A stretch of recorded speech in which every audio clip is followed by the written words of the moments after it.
So the first one that we're going to talk about is this quick message info that I'd like to share with you. Very important. It's from the Epoch Times.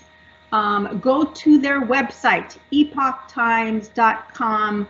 Very informative news website, very well researched. These are actually real journalists, by the way. They're not reading off a script. They're not storytellers. I've heard so many supposed journalists use the word storytellers, right? That's because they're telling you exactly what they are these days. They're storytellers. They're not real journalists. That's dead. But these guys over at Epoch Times are real journalists, so please go to their website, support them. And this particular documentary, very, very good. It's called, the title of it is No Farmers, No Food. Will You Eat the Bugs? And this goes back to what Stan was talking about earlier, about the World Economic Forum and Klaus Schwab the slob, I call him. Anyway, so it's really, really good. I'm going to just play a little bit of it. Here you go. Right here is an American supermarket store shelf. Food prices are skyrocketing in grocery stores around the world. And if you listen to world leaders, they'll tell you it's due to climate change. And their solution might surprise you. There are 1,900 edible insect species on the planet. According to the United Nations, this might actually be your future dinner. Let me explain. The people in charge of some of the most powerful organizations on the planet have determined that agriculture, specifically animal agriculture, is to blame for global warming. And global warming is to blame for the high prices of food as well as food shortages.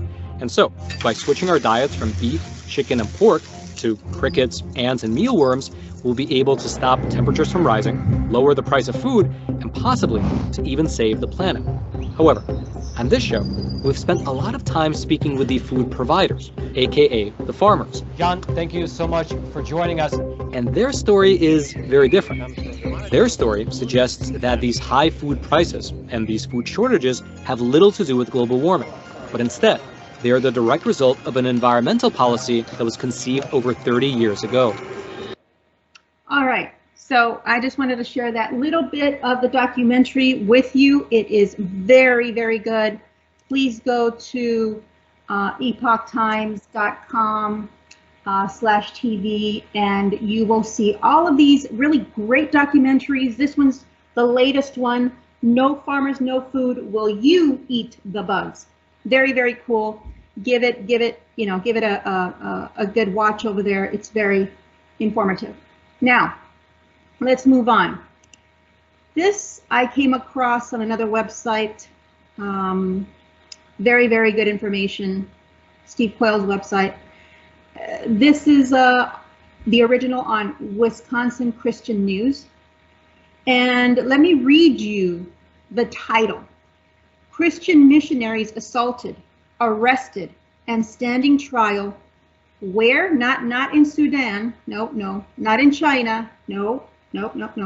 Not in anywhere else in the world, but in Montana, in USA, in Montana, our country. This is what's going on right now, and I'll read you a little bit. Jesse Boyd, his teenage daughter Bethany, and Eric Trent of North Carolina, along with Carter Phillips of Missouri, are Christian missionaries who were assaulted in Madison County, Montana, for carrying a cross and arrested for being Christians. They are all charged with felony assault with a weapon and are being forced to stand trial for defending themselves with great restraint against an unprovoked attack and in incomplete accordance with Montana law. Jesse is a Bible-believing, God-fearing man who loves his wife and 3 children. As a family, the Boyds have served the Lord for the past 20 years as Christian missionaries sent out by the local Baptist church in North Carolina. They have lived, traveled, and labored in more than 40 countries, including some very remote and dangerous places like Nepal, India, Tibet, Bangladesh, and Argentina in South America. As well, they distributed Bibles in Hindu, Buddhist, and Muslim areas without any violence or incident. In 2021, Jesse was led to pick up a cross and walk across the United States from sea to shining sea to pray for his country and encourage his fellow countrymen to humble themselves before God.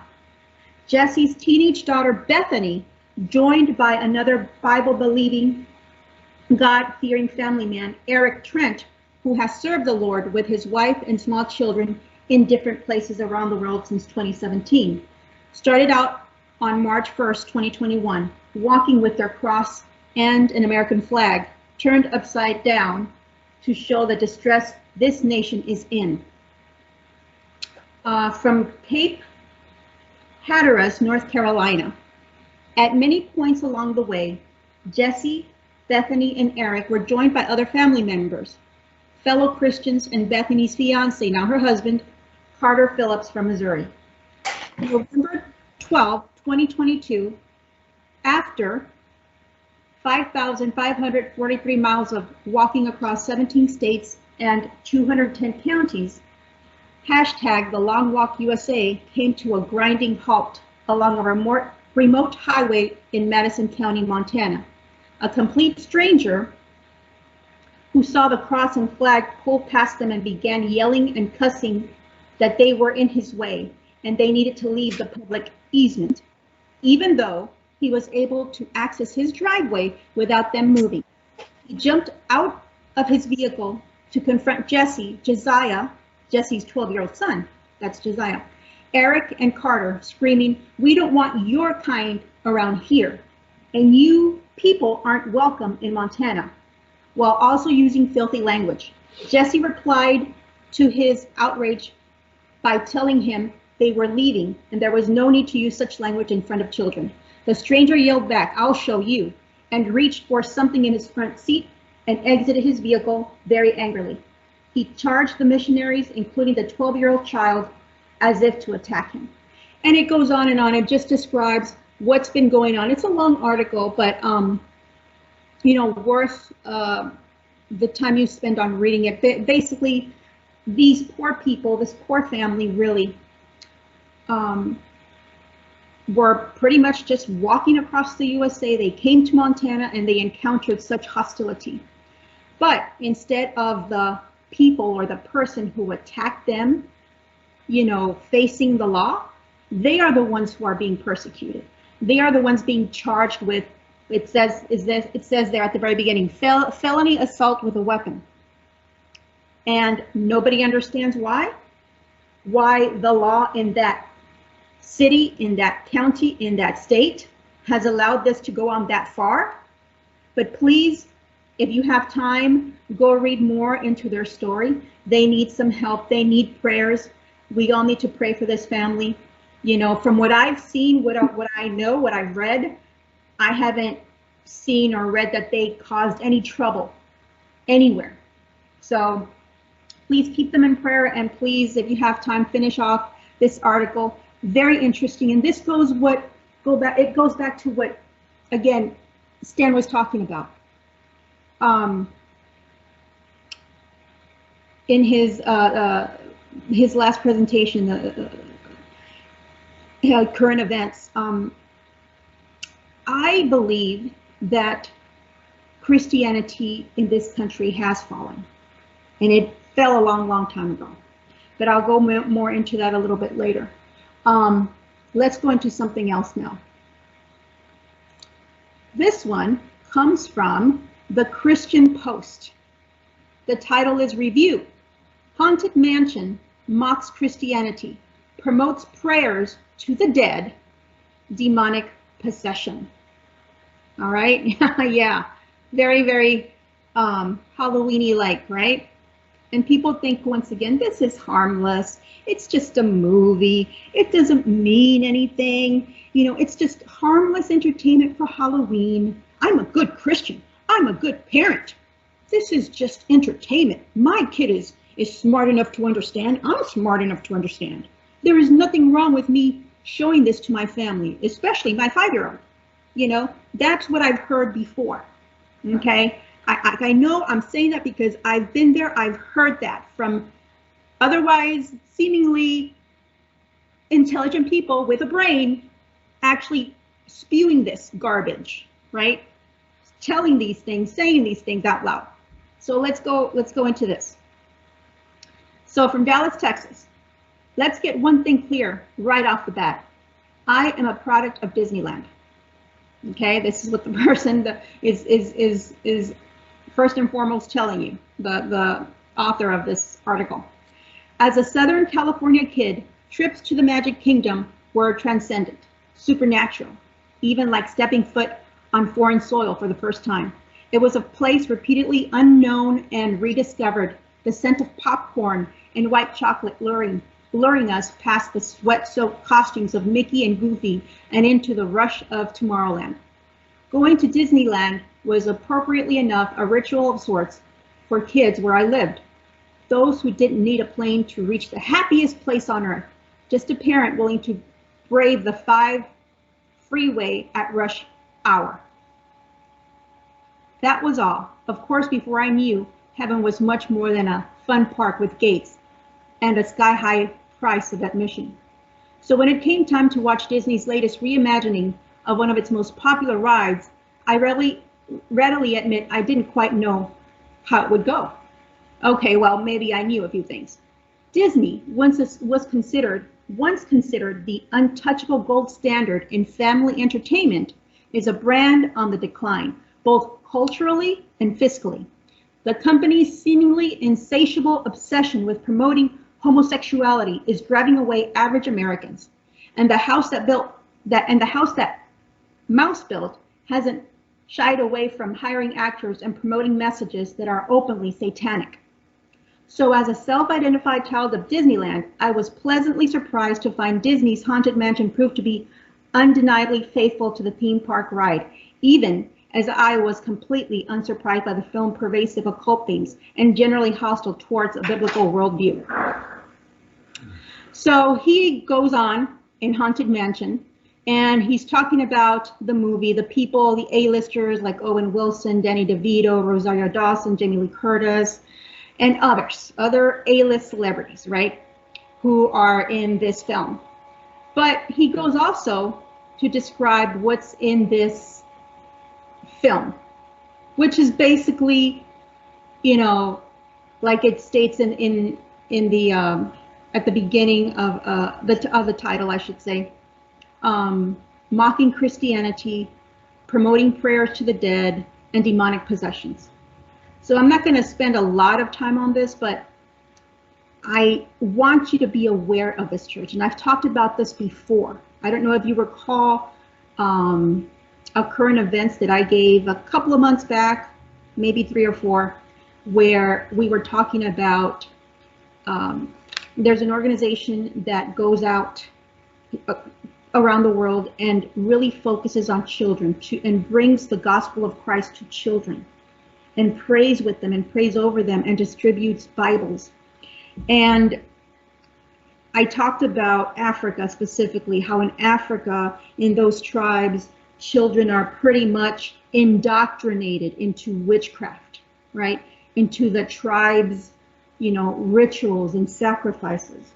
Well, church, this is pretty much what we do, what this country does, what we have allowed Disney to do for the past, the past generation at least. It's grown, and now it's worse than ever before, obviously.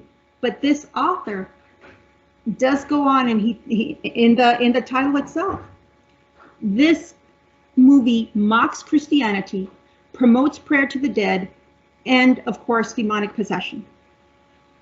And so we are also allowing our children to be indoctrinated into the world of witchcraft, because we don't say anything, because we see this as a harmless flick for the family. Why? Because it has Disney, because Disney made it, or because you may see, you know, this guy, this actor, Owen Wilson, he looks pretty harmless. I mean, let's be honest, pretty harmless, you know, other people there, you know, Eddie Murphy, oh, it's supposed to be very funny, right? Well, no. If you look into this, Mr. DeVito here, he and his family, believe it or not, they are part of a cartoon like show that pretty much promotes Satan. So either he is the character playing Satan, or somebody in his family plays Satan.